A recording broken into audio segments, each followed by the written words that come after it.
कैसा रहा आज का मार्केट? आज भी मार्केट काफी अच्छा रहा।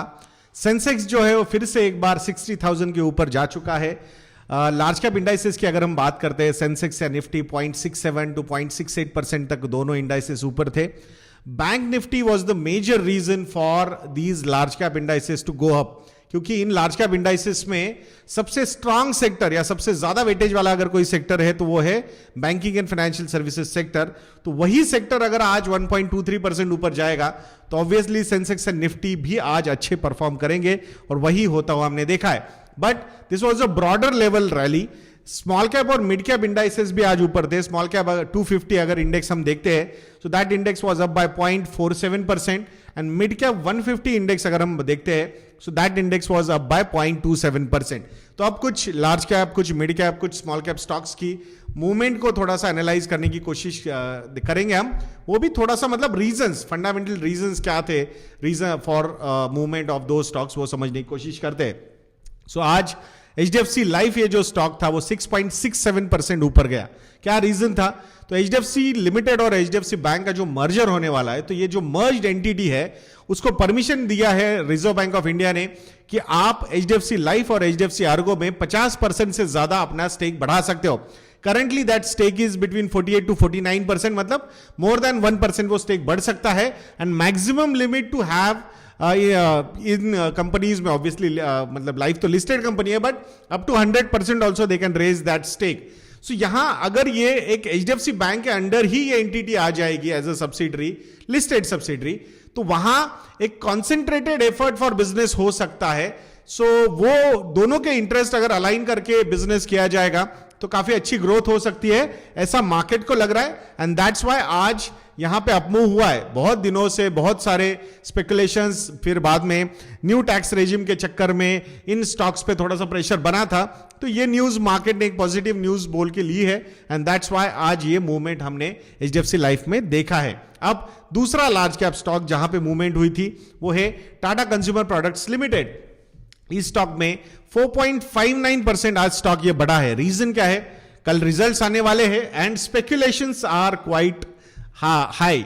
सो 11% का रेवेन्यू ग्रोथ एक्सपेक्ट किया जा रहा है इस मतलब जो Q4 FY23 है उसमें, और रॉ मटेरियल कॉस्ट नीचे जाने की वजह से, रॉ मटेरियल इन्फ्लेशन नीचे जाने की वजह से, यानी WPI नीचे जाने की वजह से, होलसेल प्राइस इंडेक्स, जब भी ये इंडेक्स नीचे जाता है तो मार्जिन्स जो है FMCG कंपनीज के काफी अच्छी तरीके से बढ़ जाते हैं। वही स्पेकुलेशन आज यहां पे हो रहा है।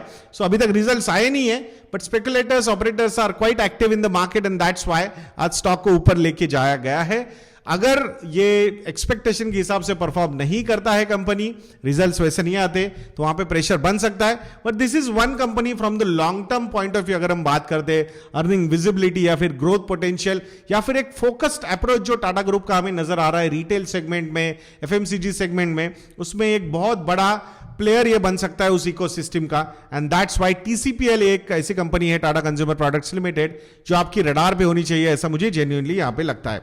अब विप्रो की बात करते हैं, 2.69% से ये भी स्टॉक आज ऊपर गया है, thanks to the buyback news. 27 April को जो मीटिंग होने वाली है उसमें बायबैक कंसीडर किया जा रहा है, और ऐसा माना जाता है कि नॉर्मली वो अप्रूव भी हो जाता है। सो ऑब्वियसली अगर ऐसी बायबैक की न्यूज आती है, इन अ वे शेयर होल्डर्स को यहां पे रिवॉर्ड किया जा रहा है, सो ऑब्वियसली ऐसे केस में स्टॉक प्राइसेस ऊपर जाती है। सो आज 2.69% से विप्रो का स्टॉक ऊपर गया है। So this is also another speculative move. कोई फंडामेंटल रीजन है कि भाई बहुत बड़ा कॉन्ट्रैक्ट मिला है, अर्निंग विजिबिलिटी ग्रो हुई है या ग्रोथ पोटेंशियल दिखा है, अर्निंग्स ग्रो होने वाले, ऐसा कुछ नहीं है। सो इट इज टिपिकल मतलब बायबैक न्यूज की वजह से यह स्टॉक आज ऊपर गया है। मिड कैप के बारे में बात करते हैं। मिड कैप में वरुण बिवरेजेस का ये स्टॉक आज 3.76% से ऊपर गया है। कोई ऐसी न्यूज नजर नहीं आई है, बट स्टॉक स्प्लिट की डेट नजदीक आ रही है, तो उसके वजह से भी शायद फिर से एक बार मार्केट में एक्टिविटी बढ़ सकती है टिपिकली। सो ये एक ऐसा एक्शन है जो मुझे लगता है it is just to manage market behaviours, इसके लिए लिया जाता है। Believe me, I do not support these kind of actions. मतलब ये बहुत कम मार्केट्स में होता है ऐसी हरकतें, बट इंडिया में ये बहुत पॉजिटिवली लिया जाता है। ये पर्टिकुलर न्यूज की वॉल्यूम बढ़ रही है, लिक्विडिटी और बढ़ेगी। I fail to understand this logic कि उसकी वजह से लॉन्ग टर्म में सही में उस कंपनी पे कुछ इंपैक्ट हो सकता है क्या, because ultimately it is all about earnings and what price you are giving to earn by investing in this company. ये प्राइस टू अर्निंग्स का मल्टीपल होना चाहिए ज़्यादा logical rather than stock price, ऐसा मुझे यहाँ पे लगता है. यस बैंक का स्टॉक आज 3% गिरा है. बैड रिजल्ट्स मेजरली, प्रोविजंस के नंबर्स ज़्यादा होना, एक्सपेंसेस ज़्यादा बढ़ना, मार्जिन्स पे इम्पैक्ट अभी भी है, दिखता है. ग्रॉस एनपीए नेट एनपीए के नंबर्स अभी भी मतलब ऐसे कोई कंट्रोल में आए नहीं है. सो ऑल दोज थिंग्स की अगर हम बात करते, प्रॉफिटेबिलिटी यहाँ पे रिपोर्ट हो रही है, but I think we all know that कि कैसे डिपॉजिट्स मिले हैं इस बैंक को, कैसे एसबीआई ने इसको सपोर्ट किया है. So from that point of view I strongly feel Yes Bank is a very right candidate to get acquired. Specifically logics मुझे सजेस्ट करता है कि एसबीआई ही इसे एक्वायर करेगा.